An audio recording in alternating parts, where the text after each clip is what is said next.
Dear students, আজকে আমি তোমাদের জন্য সময় এবং কার্যের একটি অঙ্ক নিয়ে এসেছি।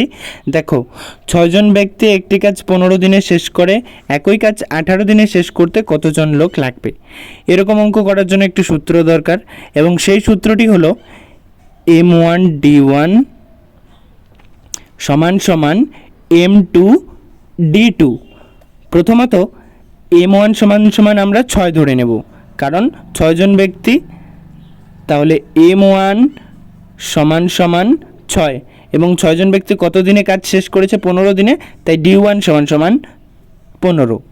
ওকে, এবার M2 সমান সমান আমাদের বের করতে লাগবে যে কতজন লোক, প্রশ্নবোধক চিহ্ন, এবং D2 সমান সমান 18 দিন, কারণ 18 দিনে কতজন লোক লাগবে। সূত্র বসাই এবার। M1D1 মানে 6 ইন্টু 15। দেখো, M1 এর মান 6 আছে, D1 এর মান 15 আছে, M2 এবং D2 18। এবার আমরা এখান থেকে কাটাকাটি করে নেব। 6 দিয়ে 18কে কাটলে 3, 3 দিয়ে 15কে কাটলে 5, M2 সমান সমান 5। তার মানে আমাদের উত্তর এসে গেল 5। সুতরাং 5 জন লোক দরকার। আমার ভিডিওটি ভালো লাগলে তোমরা একটি লাইক, শেয়ার এবং সাবস্ক্রাইব অবশ্যই করো।